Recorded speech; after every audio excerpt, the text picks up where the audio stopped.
Alberto, y esta vez para tratar un tema ampliamente anunciado a través de las redes sociales, un pacto social para la infancia, urgente respuesta a la violencia contra la infancia y la niñez. Tenemos hoy día invitados muy especiales porque creemos que este tema, que está incluido en la carta abierta al presidente del país y que fuera anunciado por el primer ministro ante el Congreso en el pedido de facultades, en la aprobación del nuevo gabinete, incluyó el tema de los 5 temas del Pacto Social por la Infancia, pero concluimos con nuestros amigos de Inversión en la Infancia que a veces el tema de la anemia, desnutrición, un poco rebasa un poco la atención que merece el tratamiento de un tema tan delicado como es la violencia contra la infancia.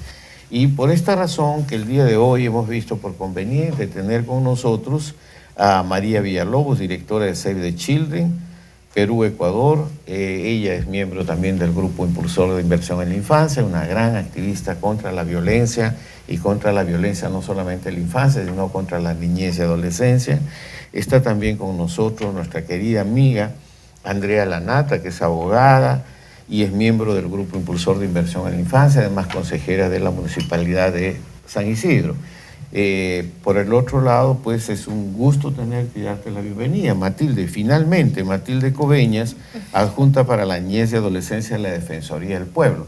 Entonces, con ellos hemos querido tratar este tema que en el Pacto Social por la Infancia dice concretamente, dentro de los 5 puntos que se plantean en la propuesta, es abordar en su complejidad el tema de violencia contra la infancia y crear un mecanismo con capacidad de pronta respuesta para hacer frente a la creciente violencia infantil y la niñez, especialmente de nuestras niñas y adolescentes. Esto creo que es un giro bien importante en el movimiento del Grupo Impulsor de Inversión en Infancia, que un poco salimos del espectro de infancia para abordar la niñez en general y sobre todo la especificidad de la violencia contra la niña y adolescente que a todos nos preocupa. Voy rápidamente para un saludo, para presentar algunos videos y algunas estadísticas antes de comenzar a tratar el tema. Comenzamos, Magali.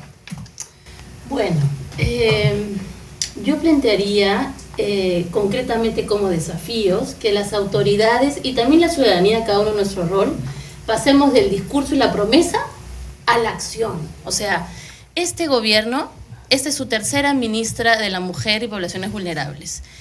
Y sea como sea, tenemos la responsabilidad, y esta ministra tiene la responsabilidad de cumplir con las normas nacionales e internacionales frente a derechos de infancia. Y lamentablemente no lo estamos cumpliendo. Yo creo que si realmente partimos del hecho de que no estamos cumpliendo con nuestra infancia, que es el 30% de la población del Perú, entonces el 30% de peruanos y peruanas, si sinceramos esto, vamos a tener mayor honestidad para tomar decisiones y acción que tienen que ver con presupuesto público. Si no hay plata, los planes no pueden llegar a las niñas y a los niños. Esa sería mi entrada. Ok, muchas gracias, Magali. O sea, concretamente pasar del discurso a la práctica, ¿no? Con dinero. Y con dinero y hacer la práctica del discurso, porque si esto no entra, esto es parafraseando un poco al recordado Pablo Freire, ¿no? O sea, no solamente es importante el discurso, es la práctica del discurso y cómo hacerlo esto realmente en el terreno. Mi querida. Bueno, yo estoy Andrea. de acuerdo con lo que dice Magali, sobre todo el tema de que lo que se debe hacer es la acción. ¿Y cómo necesitamos hacer la acción? Simplemente no se trata solamente de un ministerio, se trata de que todos participen, sobre todo el ministerio, en este caso Economías y Finanzas, para que pongan el dinero, porque sin dinero no vamos a poder avanzar. Creo que más que seguir conversando sobre el tema, porque sí llega a estar en agenda, porque lamentablemente los casos los vemos hoy en día en televisión, vemos al chico que se suicidó por un tema de bullying, vemos a la niña que fue violada por un director de su escuela, que se supone que tiene que ser un lugar de confianza o en una comisaría. Entonces es necesario entrar en la acción, es necesario voluntad política y que se tome conciencia que dentro de todo, muchos dicen, bueno, ciudadanos del futuro no, son ciudadanos del presente, de la actualidad, y si no hacemos algo con ellos, pues que nos espera en el futuro en nuestro país, ¿no? Entonces tenemos que mostrar más sensibilidad en el tema y apoyar, levantar nuestra voz y exigir al gobierno, desde la sociedad civil, desde las ONGs, desde los mismos gobiernos locales, instituciones, a que tomen acción ya. Muchas gracias a los que ya comenzaron a escribir, no nos dejan, ¿no? Ya comenzaron con 2 o 3 preguntas en el chat. Vamos a tener tiempo para leer sus comentarios y después. Pero estoy de acuerdo con ustedes. Yo creo que es muy importante comenzar a aterrizar en cosas muy concretas que realmente podamos implementar inmediatamente, porque esto ya no podemos hacer solamente reacciones mediáticas frente al problema, ¿no? Quería tu turno. Sí. Buenos días, muchas gracias también por la invitación y comparto también lo señalado por Magali respecto a que debemos ya dejar el discurso y empezar a la acción. Precisamente la Defensoría del Pueblo, a través de sus 38 oficinas defensoriales, está supervisando esa acción que debe realizar el Estado para luchar contra la violencia hacia la niñez, tanto a nivel de prevención como a nivel de atención de los casos y también de recuperación de las víctimas de todo tipo de violencia, ¿no? Entonces, en esta supervisión que hacemos, nosotros incidimos mucho en la obligación de protección especial que tiene el Estado hacia la niñez, que a veces nos olvidamos, creemos que a los niños hay que protegerlos porque nos dan lástima, ¿no? Generalmente, o porque nos dan pena, o porque me gustan los niños, o porque quiero trabajar con ellos. Esa no es nuestra misión. La misión del Estado, de los que estamos trabajando en el Estado, es protegerlos porque además es su derecho y porque es nuestra obligación. Y el Estado, a nivel intersectorial e intergubernamental, tiene que entender que tienen una obligación muy especial de protección hacia ellos, pero también la familia y la sociedad en general tiene una obligación de protección especial hacia la niñez, ¿no? Bien, Matilde, yo creo que estamos poniendo un poco, como dicen, estamos rayando la cancha. Y yo creo que vamos a tener el espacio para, partir del diagnóstico que todos nosotros conocemos, pasar del diagnóstico a acciones concretas, a ideas, que es un poco lo que nos están pidiendo ya por el chat. Yo en este contexto, pues, yo quiero presentarles la última edición del noticiero de Ani, que está ya en redes sociales, y que, bueno, nosotros, a mucha gente, pues, nos dice, oye, ¿fue prudente o no prudente poner esa palabra del primer ministro? Yo creo que, con las disculpas de los presentes, nunca un carajo estuvo muy bien puesto en un discurso de un funcionario público al Congreso. Adelante con el noticiero Ani.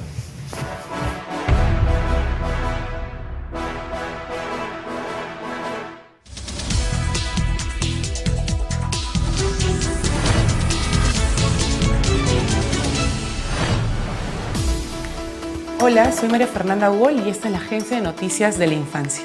No olviden que pueden comentar el video con el hashtag Con la Infancia en el Corazón. Iniciamos el programa con importantes noticias. El presidente del Consejo de Ministros, César Villanueva, destacó la iniciativa de inversión por la infancia y la plataforma multipartidaria del Congreso, en el sentido de impulsar el Pacto Social por la Niñez, para combatir la desnutrición, anemia y pobreza de nuestros niños. Escuchemos sus declaraciones. No es posible que tras una década de bonanza económica hemos tenido precios altos en los minerales, hemos tenido un PBI que nos daba orgullo decirle al mundo, mira cómo estamos creciendo económicamente, pero al revés, estos niños con anemia, estos niños con desnutrición. ¿Qué carajo vamos a presentar a un Perú así ante el mundo queriendo entrar a la OECD? Vamos a entrar a la OECD rescatando estas cosas, poniendo al Perú primero y a los niños primero. Nuestra primera tarea importante entonces es nuestros niños. Nunca hubo un carajo, mejor dicho, para este contexto. Durante la reunión de la Plataforma Multipartidaria por la Infancia y la Niñez, el congresista Jorge del Castillo resaltó la importancia de la atención hacia nuestros niños. Escuchemos sus declaraciones. A todos nos llamó mucho la atención la información de hace pocos días de que hubiera subido la pobreza, ¿no? Entonces surgían las interrogantes de cómo pudo haber sido esto, qué pasó, qué sucedió. Pese a que hubieran habido, de hecho han habido más recursos, más personal, pero bueno, son datos objetivos de mediciones, entendemos, confiables. Entonces, pensamos la necesidad de hacer un conversatorio, como que estamos empezando, para cambiar ideas, entender mejor este problema y plantear soluciones. La representante adjunta de UNICEF, Olga Izaza, destacó la dimensión de la pobreza infantil en nuestro país a partir del último informe del INEI. Escuchémoslo. Perú es uno de los únicos países de la región de América Latina que todavía no ha incorporado dentro de su sistema de seguimiento a la pobreza la medición multidimensional de la pobreza. Todos los otros países, la mayoría de los países de la región ya lo tienen. Es imprescindible que se avance en incorporar una medición multidimensional. De lo contrario, las soluciones van a ser genéricas y no van a lograr impactar realmente, digamos, mejores mecanismos de seguimiento para mejores respuestas de política. Eso es un primer mensaje imprescindible. Conversamos con Carlos Eduardo Aramburu, antropólogo y miembro de Inversión en la Infancia, sobre la problemática que viven los niños pobres en nuestro país. Escuchémoslo. La tasa de pobreza en menores de 14 años es 40%, que duplica la tasa nacional. Y uno dirá, ¿y por qué los niños son más pobres? La explicación es muy sencilla. Las familias más pobres tienen más niños. Y esa es la razón principal. Por eso es importante que, si bien la anemia es nuestra prioridad y es prioridad del gobierno y me parece muy bien, hay que complementarla con otras intervenciones. Entre ellas planificación familiar, que es un programa que no ha tenido la prioridad de vida en los últimos años. Y en la Agenda por la Infancia, Save the Children organizó un seminario Niños y niñas protagonistas del cambio en nuestras ciudades. El encuentro tuvo como propósito promover la protección, respeto y compromiso con la infancia a partir del protagonismo de niños y niñas. World Vision presentó el estudio y protección de la niñez y adolescencia, diagnóstico del sistema de protección en el Perú 2012-2017. La viceministra de Poblaciones Vulnerables del Ministerio de la Mujer, Cecilia Aldave, y el viceministro de Políticas y Evaluación Social del Ministerio de Desarrollo e Inclusión Social, Walter Curioso, representantes de la Defensoría del Pueblo y especialistas en el tema estuvieron presentes. Y finalmente, Cusihuarma realizó una visita guiada al Centro Maipi de la Comunidad 12 de diciembre a estudiantes de la Universidad Cayetano Heredia.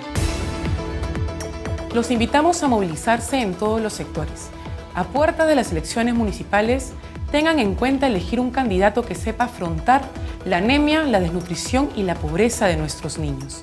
Y sobre todo, que tenga la infancia en el corazón.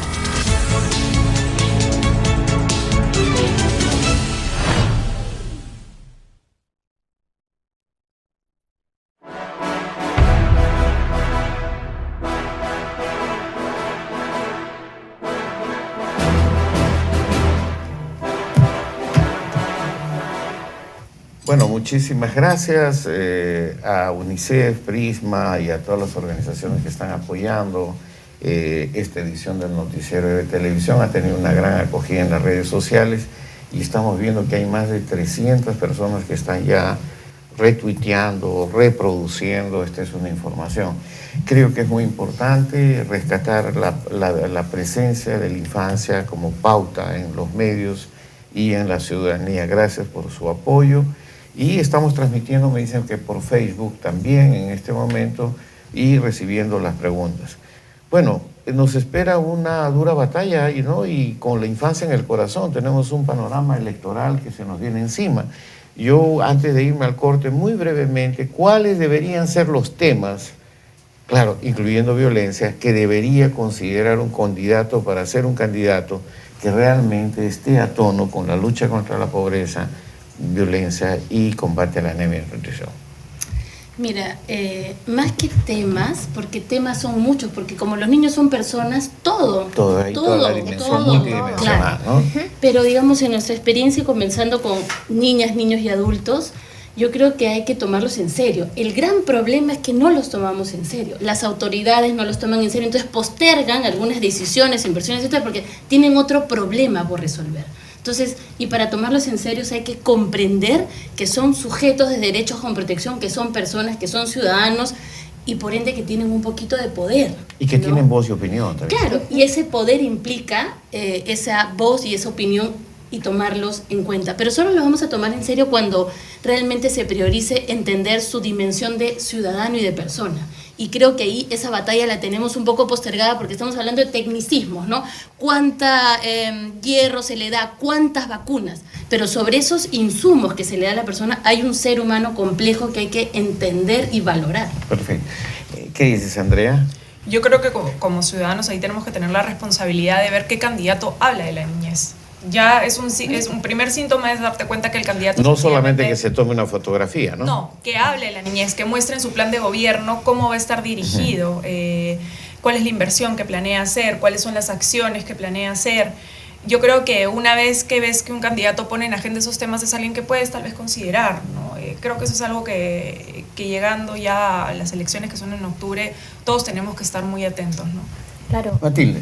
Igualmente, un candidato tiene que tener como tema principal de agenda a la niñez y además todos los subtemas que abordan el ejercicio de sus derechos. Ya estamos viendo, como dice Magabi, hay diferentes temas: violencia, salud, educación, pero para poder abordarlos hay que entenderlos, hay que escucharlos, porque si no vamos a seguir siempre resolviendo los problemas de los niños desde una visión adultocéntrica, desde lo que a mí me parece como adulto, pero el niño puede sentir otra cosa. Por ejemplo, la Defensoría del Pueblo tiene consejos consultivos de niños que ha ido formando a lo largo de estos años, entre ellos el Consejo de la Juntía, ¿no?, de niños, y escucha a los niños qué cosa les interesa, qué les preocupa, ¿no?, de qué tienen miedo, de qué les gustaría que se ocuparan, y uno de los temas que salió de ellos mismos fue la violencia, y probablemente en otras ciudades también los niños, cuando se les escuche y les preguntemos qué les preocupa más en su ciudad, también van a decir el tema de la violencia. La violencia sale, ¿no?, como ¿Dónde tienen miedo? ¿En qué calle? ¿Qué les asusta?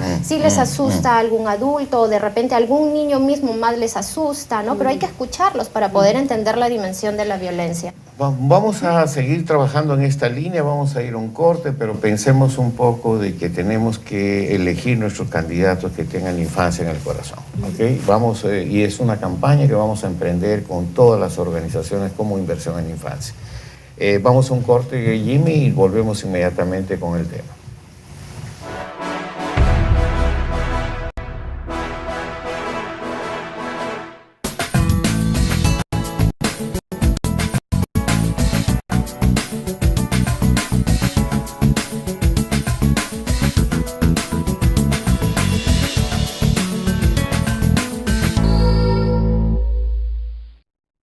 La salud y nutrición de los niños y niñas, especialmente en situación de emergencia y desastres, es fundamental. ¿Sabes cómo atenderlos?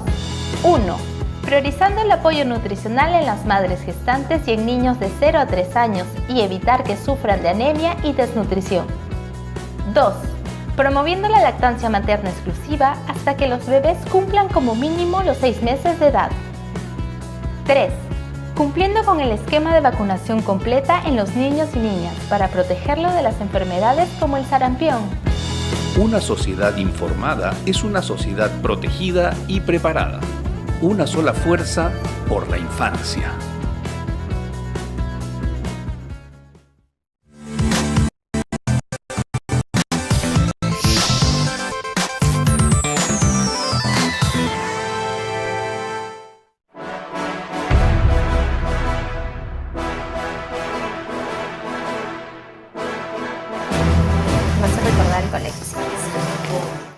Bien, yo creo que retomamos un poco el tema de violencia, el tema de la atención a la niñez, infancia y fundamentalmente al tema de niñas y niños, pero quiero rescatar que el día de ayer en conferencia de prensa, luego de la reunión del Consejo de Ministros, el ministro de Educación Daniel Alfaro, conjuntamente con el ministro Salvador Eliesi, y también estuvo el ministro de Economía, tocaron un poco el tema del bullying, el tema de la violencia en las escuelas, planteando y dando a conocer que ya existen los lineamientos para la gestión de la convivencia escolar, la prevención y la atención de la violencia contra niños, niñas y adolescentes que deben aplicarse.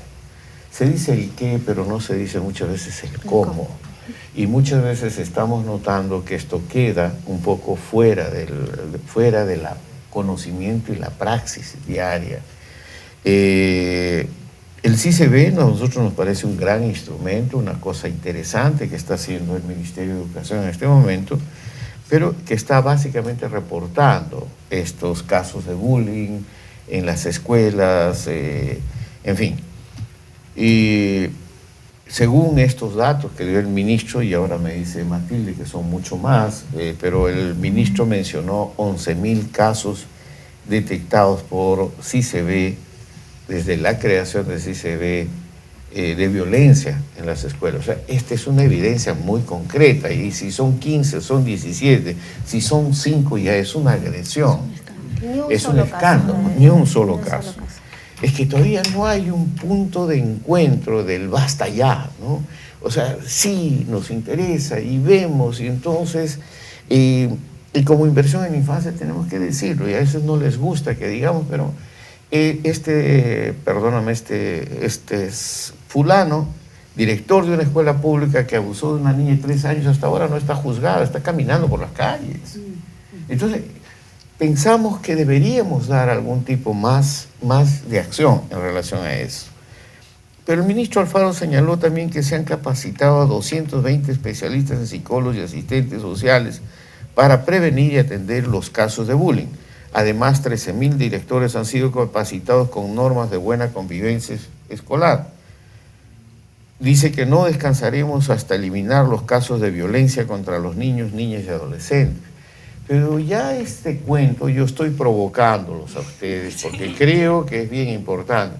Atendemos 56.000 niños a través del programa social. ¿56.000 de cuántos?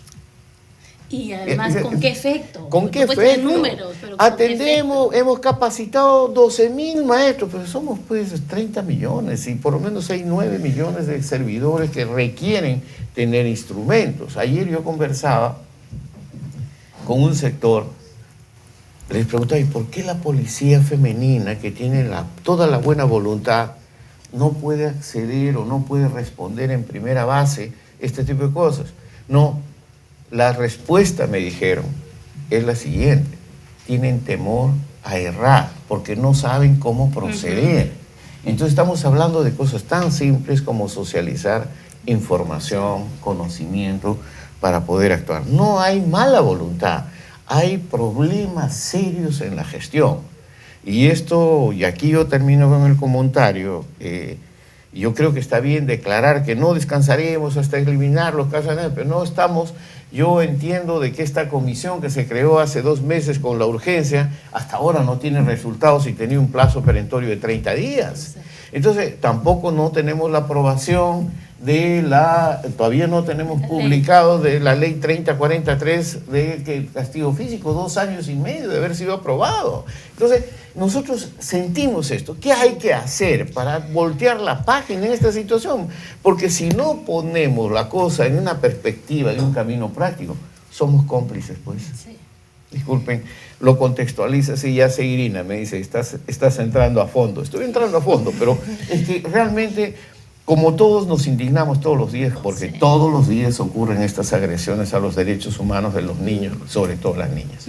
Magali, rompe el fuego. Digamos, primero decir que no tener, porque tú has dicho, ¿no? No tienen la voluntad de cometer errores o de atentar contra los derechos, pero lo hacen. Cuando tú eres un funcionario público, las voluntades no tienen nada que hacer. Lo que tú tienes que hacer es cumplir tu trabajo, como tú y yo y cualquiera en un trabajo, ¿no?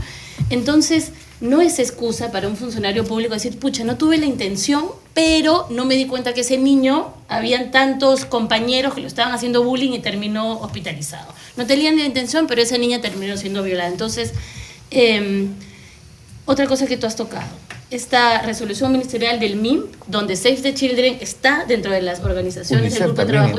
Hay varias, o sea, bueno, no somos muchas, pero hay un grupo. Nosotros ya hemos pedido a la ministra del MIM, porque no es la única que tiene que resolverla, pero es la líder de la política pública en términos de infancia. Ese es su rol según la normativa.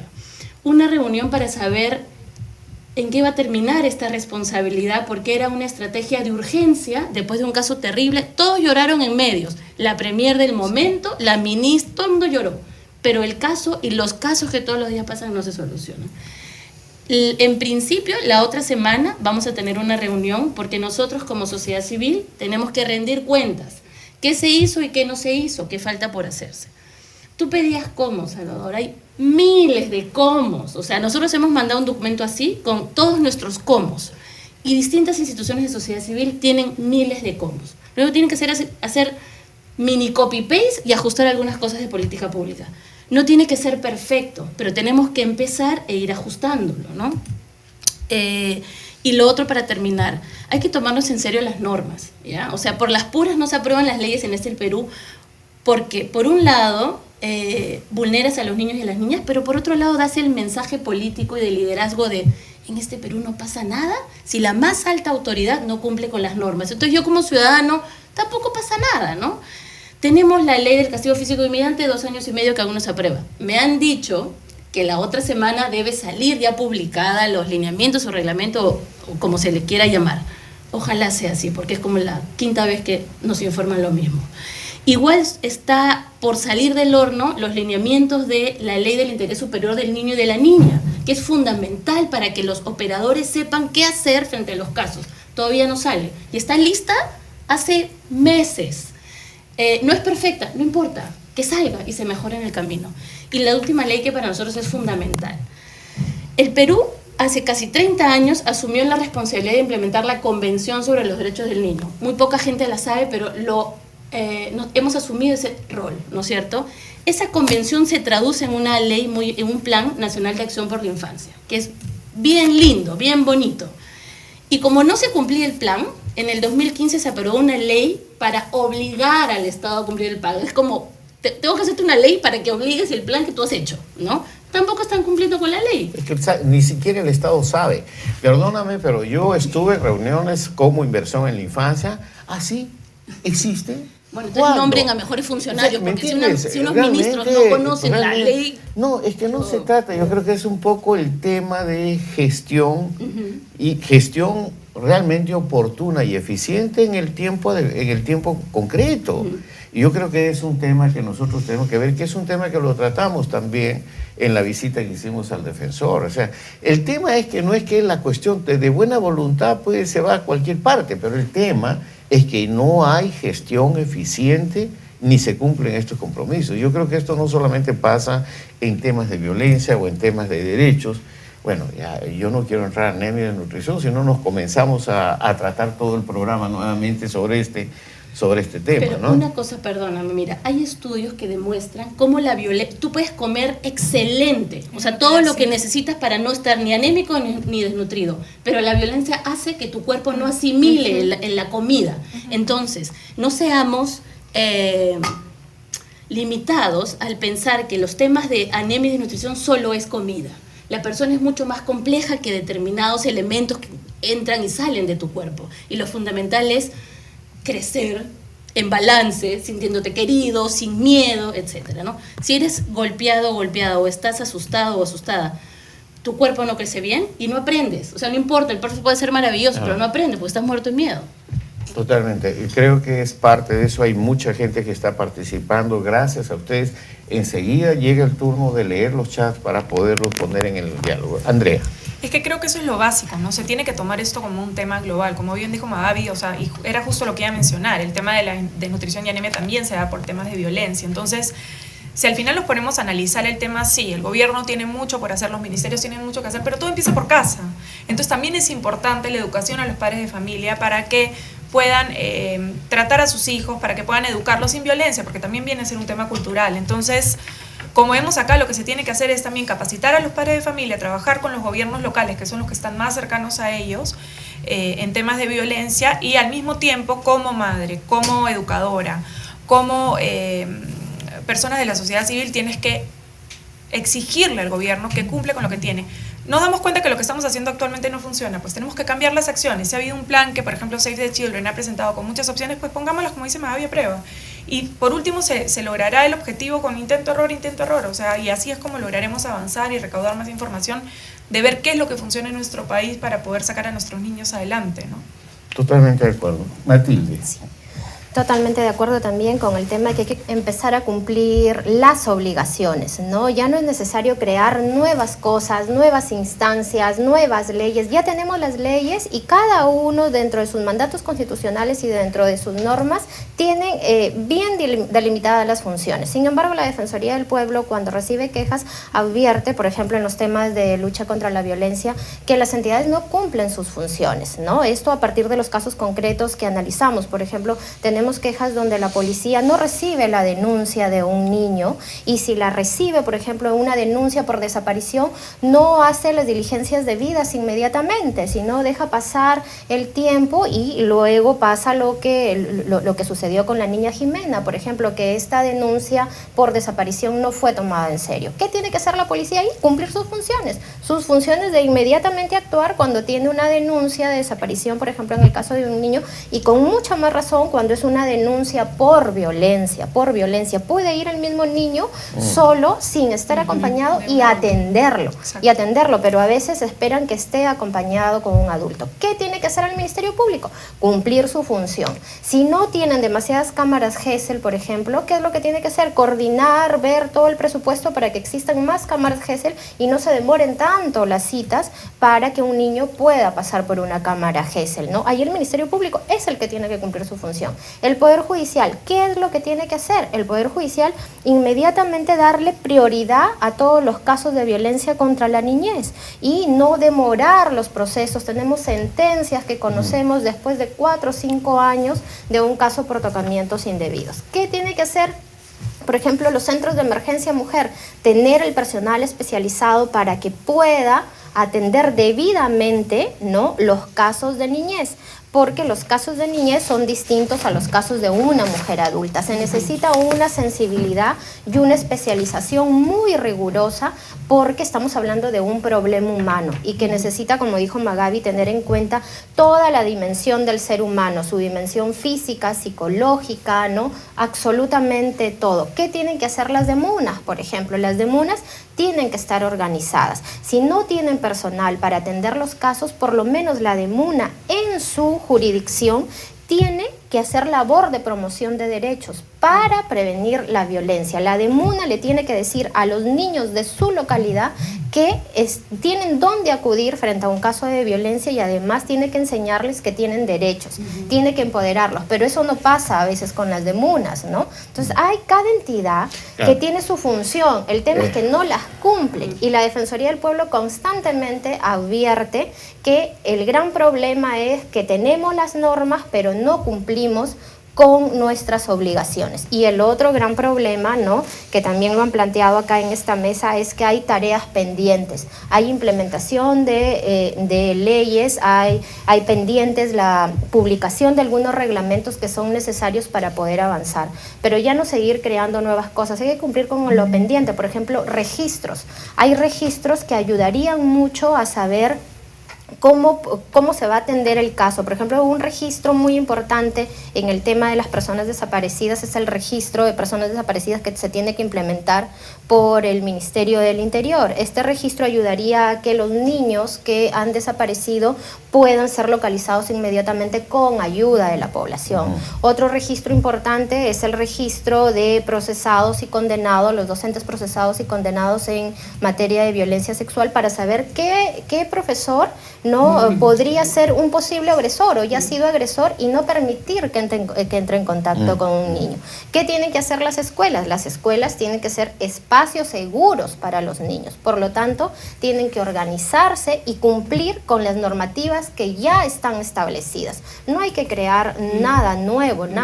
Hay cosas muy pequeñas que hay que crear, que necesitan publicarse y todo, pero ya tenemos toda una dimensión de obligaciones y lo que tenemos que hacer es cumplir con nuestras obligaciones. Eso es lo que advertimos desde la Defensoría del Pueblo. Bueno, yo creo que recibo un poco de parte de ustedes que tenemos los elementos para actuar, tenemos las experiencias, que no necesitamos inventar la pólvora, tenemos realmente los mecanismos y tenemos una voluntad y conocimiento para poder hacer algo diferente.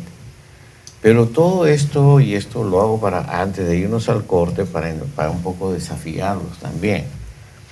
Nosotros, uno de los temas, antes de eso, evidentemente, nosotros, y en ese sentido estamos totalmente de acuerdo con Olga Izaza de UNICEF, sobre el enfoque multidimensional de la pobreza. El tema de anemia y nutrición es una punta de lanza, pero realmente el tema central es erradicación de la pobreza, desde la infancia, desde la familia.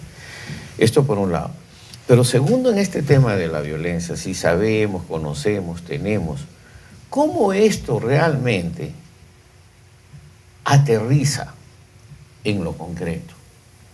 Porque definitivamente uno de los grandes temas, y no lo digo yo, lo ha dicho el Premier en su discurso, lo ha dicho, se está en todos los documentos del Consejo de Ministros, que la necesidad urgente de una descentralización efectiva de los programas y presupuestos, porque no me digan que hay que poner más presupuesto al Ministerio de la Mujer para hacer mini ministerios en las regiones paralelos a los gobiernos locales y regionales, que esto es lo que ha sucedido con los programas sociales, y no hemos avanzado.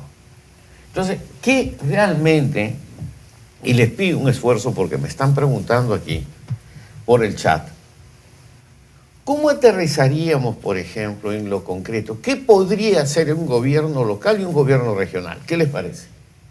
Con todo lo que ustedes conocen, usted me dice, mira, lo que debería hacer es tal cosa, debería tal cosa, para ver si hacemos un ejercicio de poder llegar a alguna sugerencia en relación también que nos sirva para estas elecciones. Vamos a un corte, me indican, y retornamos inmediatamente con este tema.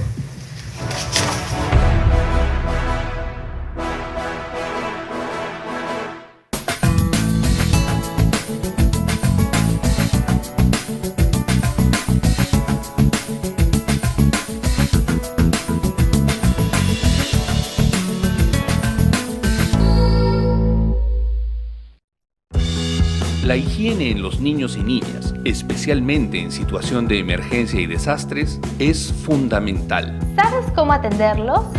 1. Difundiendo prácticas de promoción de higiene, especialmente entre madres gestantes y niños. 2.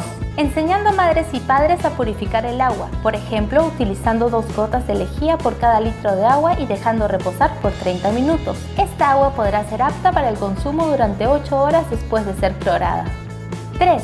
Fomentando la donación de agua embotellada, así como artículos de aseo e higiene como pañales, jabón líquido, pasta de dientes, lejía, entre otros. Una sociedad informada es una sociedad protegida y preparada. Una sola fuerza por la infancia.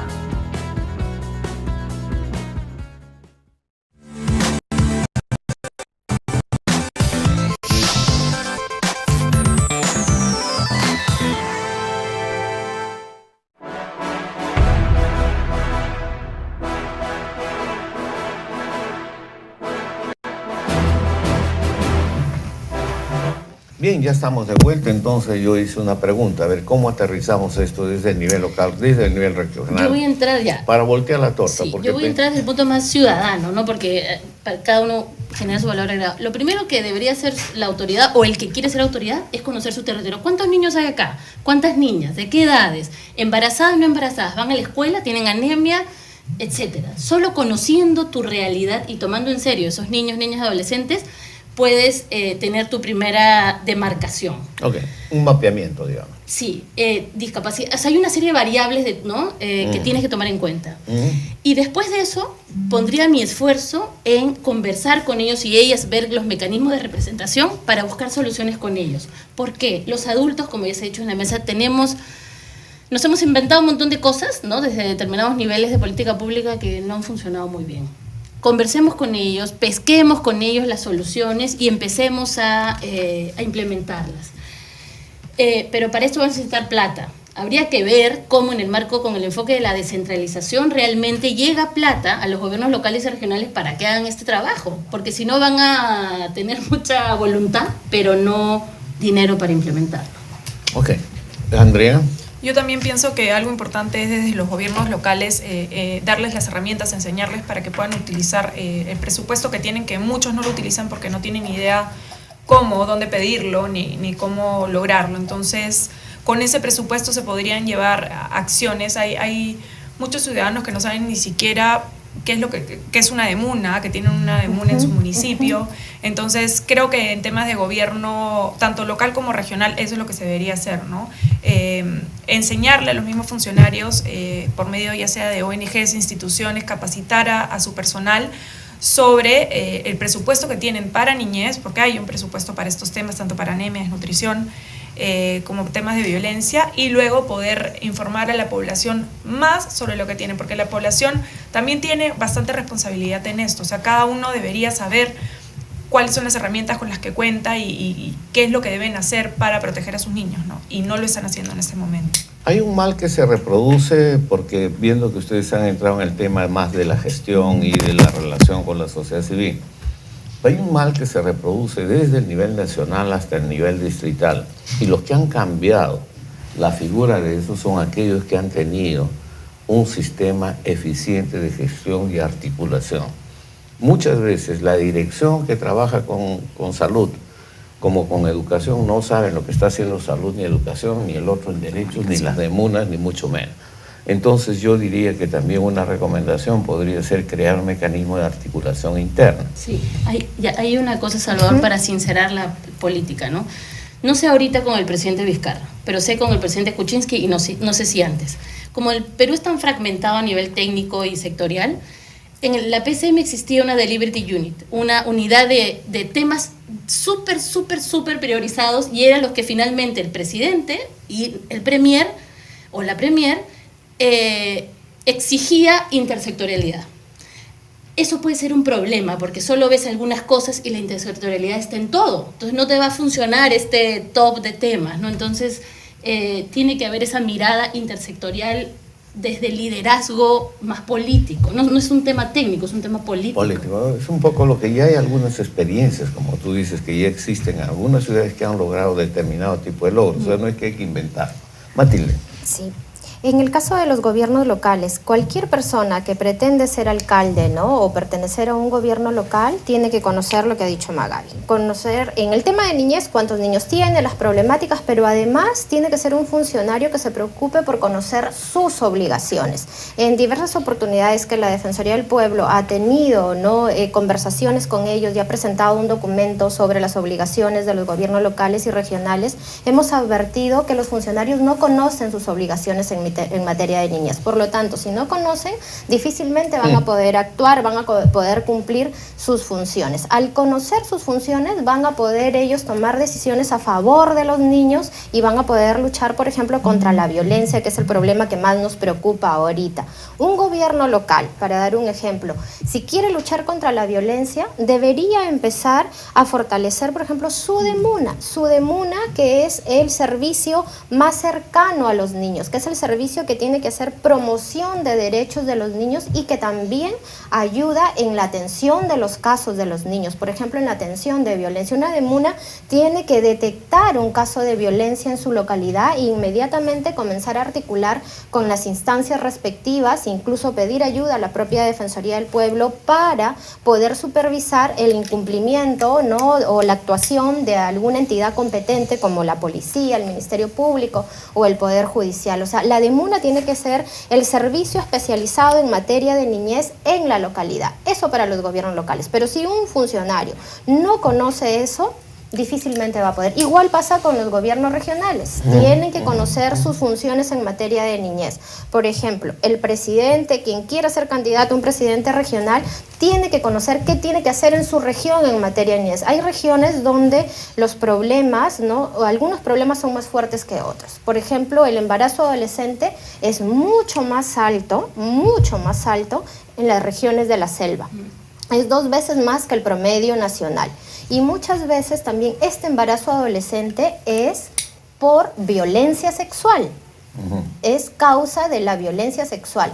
Pero los funcionarios no conocen esta problemática, entonces no se involucran en el tema, entonces no se compran el pleito, ¿no? Entonces los temas de niñez deben ser los temas principales en una localidad, en una región, ¿no? Perfecto, me parece bien. Yo creo que hemos aterrizado en varias cuestiones. Mientras ustedes hablaban, decía, si hemos logrado hacer la 3ª edición, porque no sé si saben que UNICEF va a apoyar la edición de ¿cómo se llama?, experiencias de que sí es posible reducir la anemia y la nutrición. Hemos seleccionado 12 municipios, Michael, 12 municipios con 12 experiencias regionales que demuestran que no, pues no es mentira, es verdad. Se puede reducir 25% y hay mecanismos donde funciona. Ahí yo estaba pensando en que a lo mejor vale la pena hacer un manual.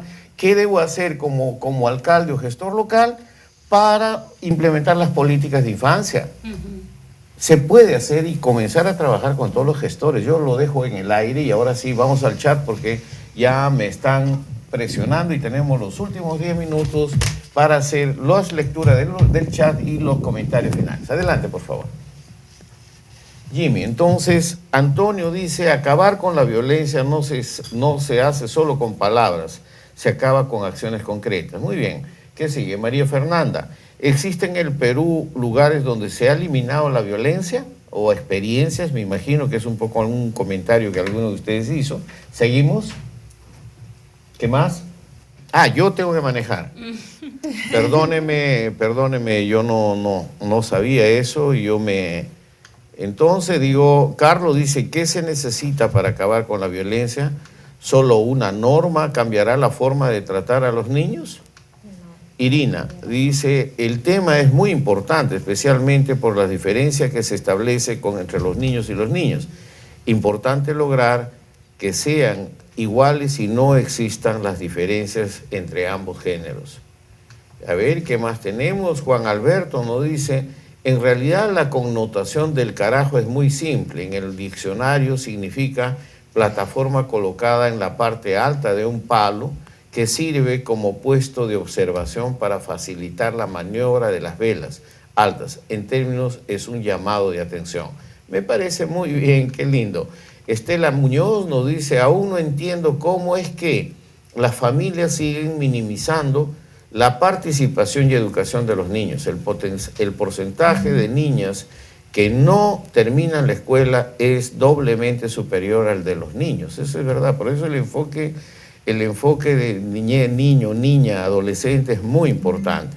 Mariana, es verdad, están con invitadas de lujo que tienen levantando la voz en favor de los niños y adolescentes. Es verdad, esto es muy importante para nosotros contar con estas presencias. Juliana, importante tema en defensa de las niñas que de acuerdo a las investigaciones, a los investigadores, son doblemente discriminadas exactamente por ser mujeres.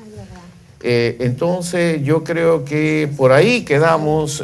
Violeta me dice, Violeta Germán, si no después Violeta me reclama. Hola, todavía no empieza la transmisión, tengo que consultar ya que tengo 2 hijas menores de 13 años. Qué bien, Violeta, realmente te agradezco mucho. Estamos ya en el aire con toda esta cosa. Para un breve comentario, finalizando este primer programa, prometo, Magabi, seguir periódicamente con este tema, porque yo creo que no podemos seguir el estilo de la comisión que dice, ya, mañana hablamos y no sacamos resultados. Comentario, ¿qué rescatas de estas preguntas? Bueno, hay muchas cosas, pero quiero centrarme nomás en nuestro poder de movilización como en redes, ¿no? O sea, aquí todos pertenecemos a distintas instituciones y generamos un valor agregado, ¿no?, que suma para complementar los derechos de niñas, niños y adolescentes. Igual con todos los y las participantes. O sea, recuerdo el curso 1 de Infancia sin Violencia y las peruanas, los peruanos, queremos un país distinto, queremos un país mejor, queremos un país donde las niñas y los niños sean personas respetadas. O sea, los ciudadanos lo queremos. Hay un sector que está empujando ese cambio en el Perú y eso es una ventana de oportunidades para las autoridades, ¿no? Hay que aprovechar ese hartazgo y esa indignación que tenemos los y las ciudadanas para realmente dar el salto de un Perú a puertas de cumplir el bicentenario, que quiere ser parte de no sé qué, que tiene tantos ingresos como país de renta media y que no ha resuelto lo elemental, ¿no?, que es la ciudadanía de sus niños y niñas, ¿no? Totalmente de acuerdo contigo, Andrea.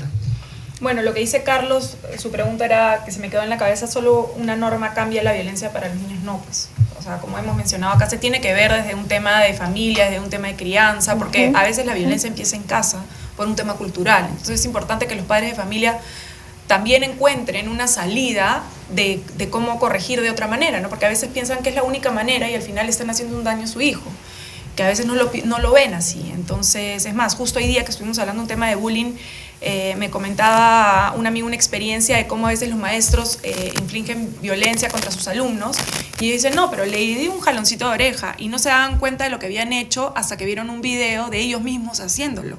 Y eso fue lo que hizo que ellos vean el nivel de violencia que estaban teniendo con sus alumnos y fue una forma de pararlos. Me parece una súper herramienta que se puede utilizar.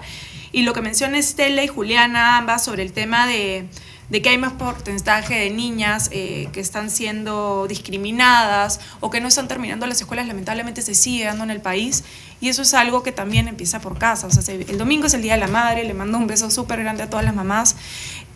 Luchemos por nuestras niñas, luchemos porque tengan las mismas oportunidades, tanto niños como niñas, de poder estudiar y poder desarrollarse como ciudadanos, ¿no? Sí. Igualmente esta pregunta que nos han hecho nos interpela de si solamente las normas van a hacer que cambie el trato hacia los niños. Efectivamente, las normas nos van a dar el parámetro de las obligaciones que tienen que cumplir los funcionarios y las funcionarias. Y hemos advertido de la Defensoría que no lo están cumpliendo, por ejemplo, en materia de violencia. Pero el tema va mucho más allá. Implica también el cumplimiento de responsabilidades de la familia, de la sociedad en general, de los medios de comunicación, del sector privado, de todos, ¿no? Pero esto además trae de nuevo a debate un tema que nos olvidamos siempre, que es que todo lo que hagamos por los niños tiene que ser con un enfoque de derechos humanos. O sea, lo que hagamos por los niños tiene que ser porque reconocemos que los niños tienen derechos. Por ejemplo, que tienen derecho a un buen trato, que tienen derecho a no ser violentados. Tenemos que partir porque el niño tiene derechos y porque nosotros, todos estando en el Estado, en la familia, en la sociedad, desde cada uno de nuestros papeles, tenemos la obligación de protegerlos especialmente. Solo cuando entendamos que todo lo que hagamos por los niños necesita un enfoque de derechos, va a poder cambiar esta visión. Porque generalmente hacemos cosas por los niños por caridad, porque nos dan pena, no, porque tenemos lástima, y ese no debe ser el enfoque, o porque me gustan los niños. Lo que tenemos que hacer por los niños es porque realmente entendemos que es su derecho, Desde la Defensoría del Pueblo, ¿qué nos corresponde a nosotros? Advertir cuáles son esos incumplimientos de obligaciones, por ejemplo, en el Estado, porque ese es nuestro mandato constitucional. Recordarle a quienes trabajan en el Estado que tienen un deber de protección especial y que los niños no necesitan que sus derechos sean ejercidos plenamente, ¿no? Muchas gracias a ustedes. Realmente ha sido un programa excepcional. Los comprometo para un segundo programa. Tenemos que seguir enfocando. Espero tener una niña y un adolescente aquí junto con nosotros. La voz de los niños. Sí, porque generalmente los tenemos. Generalmente ellos levantan estos temas, pero siempre llegamos al tema. ¿Quién ejerce la respuesta rápida? Y lo que no notamos una vez más es que lamentablemente el país no ha generado una capacidad de respuesta ni en el nivel local ni en el regional. Tenemos experiencias, pero realmente no hemos tenido. Y una segunda conclusión, bueno, más un anuncio. Sí, Antonio, María, todos los que escriben, sí, vamos a seguir con los cursos de capacitación y va a haber este segundo curso de Infancia sin Violencia, un pacto para la ternura. Si todo sale bien, estaremos anunciando las inscripciones y saldremos en el mes de junio, ¿no? Y yo creo que ya con una nueva conducción, y ojalá que Andrea Lanata se anime a conducir el programa para poder tener realmente toda esta vigencia. En la primera versión tuvimos más de 2.500 participantes y inscritos, ¿no? El primer curso lo vamos a lanzar en forma abierta, pero el segundo curso sí requiere inscripción. Entonces, 2.509 me dicen. Entonces, yo creo que este es un desafío. Con respecto a cómo los gestores locales puedan tener un mejor conocimiento de lo que es política social de la infancia, eso también lo vamos a analizar en el grupo impulsor con el grupo, porque creo que es una excelente sugerencia. Muchísimas gracias a ustedes. Una nueva edición de Diálogo Abierto. La próxima semana, Pobreza e Infancia, con varios especialistas. Entonces, estemos atentos a esta convocatoria. Los dejo con el noticiero ANI nuevamente y conmigo hasta el próximo jueves.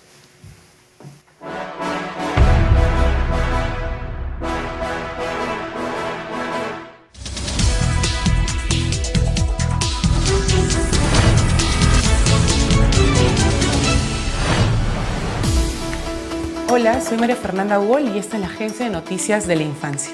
No olviden que pueden comentar el video con el hashtag Con la Infancia en el Corazón. Iniciamos el programa con importantes noticias. El presidente del Consejo de Ministros, César Villanueva, destacó la iniciativa de inversión por la infancia y la plataforma multipartidarias del Congreso, en el sentido de impulsar el Pacto Social por la Niñez. para combatir la desnutrición, anemia y pobreza de nuestros niños. Escuchemos sus declaraciones. No es posible que tras una década de bonanza económica hemos tenido precios altos en los minerales, hemos tenido un PBI que nos daba orgullo decirle al mundo, mira cómo estamos creciendo económicamente, pero al revés, estos niños con anemia, estos niños con desnutrición, ¿qué carajo vamos a presentar a un Perú así ante el mundo queriendo entrar a la OECD? Vamos a entrar a la OECD rescatando estas cosas, poniendo al Perú primero y a los niños primero. Nuestra primera tarea importante entonces es nuestros niños. Nunca hubo un carajo, mejor dicho, para este contexto. Durante la reunión de la Plataforma Multipartidaria por la Infancia y la Niñez, el congresista Jorge del Castillo resaltó la importancia de la atención hacia nuestros niños. Escuchemos sus declaraciones. A todos nos llamó mucho la atención la información de hace pocos días de que hubiera subido la pobreza, ¿no? Entonces surgían las interrogantes de cómo pudo haber sido esto, qué pasó, qué sucedió. Pese a que hubieran habido, de hecho han habido más recursos, más personal, pero bueno, son datos objetivos de mediciones, entendemos, confiables. Entonces, pensamos la necesidad de hacer un conversatorio, como que estamos empezando, para cambiar ideas, entender mejor este problema y plantear soluciones.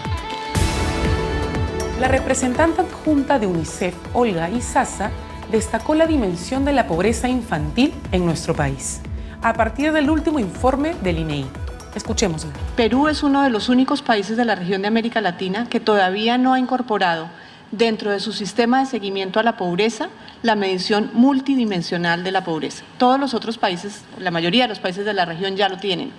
Es imprescindible que se avance en incorporar una medición multidimensional. De lo contrario, las soluciones van a ser genéricas y no van a lograr impactar realmente, digamos, mejores mecanismos de seguimiento para mejores respuestas de política. Eso es un primer mensaje imprescindible. Conversamos con Carlos Eduardo Aramburu, antropólogo y miembro de Inversión en la Infancia, sobre la problemática que viven los niños pobres en nuestro país. Escuchémoslo. La tasa de pobreza en menores de 14 años es 40%, que duplica la tasa nacional. Y uno dirá, ¿y por qué los niños son más pobres? La explicación es muy sencilla. Las familias más pobres tienen más niños. Y esa es la razón principal. Por eso es importante que, si bien la anemia es nuestra prioridad y es prioridad del gobierno y me parece muy bien, hay que complementarla con otras intervenciones. Entre ellas planificación familiar, que es un programa que no ha tenido la prioridad de vida en los últimos años. Y en la Agenda por la Infancia, Save the Children organizó un seminario Niños y niñas protagonistas del cambio en nuestras ciudades. El encuentro tuvo como propósito promover la protección, respeto y compromiso con la infancia a partir del protagonismo de niños y niñas. World Vision presentó el estudio y protección de la niñez y adolescencia, diagnóstico del sistema de protección en el Perú 2012-2017. La viceministra de Poblaciones Vulnerables del Ministerio de la Mujer, Cecilia Aldave, y el viceministro de Políticas y Evaluación Social del Ministerio de Desarrollo e Inclusión Social, Walter Curioso, representantes de la Defensoría del Pueblo y especialistas en el tema estuvieron presentes. Y finalmente, Cusihuarma realizó una visita guiada al Centro Maipi de la Comunidad 12 de diciembre a estudiantes de la Universidad Cayetano Heredia. Los invitamos a movilizarse en todos los sectores. A puerta de las elecciones municipales, tengan en cuenta elegir un candidato que sepa afrontar la anemia, la desnutrición y la pobreza de nuestros niños. Y sobre todo, que tenga la infancia en el corazón.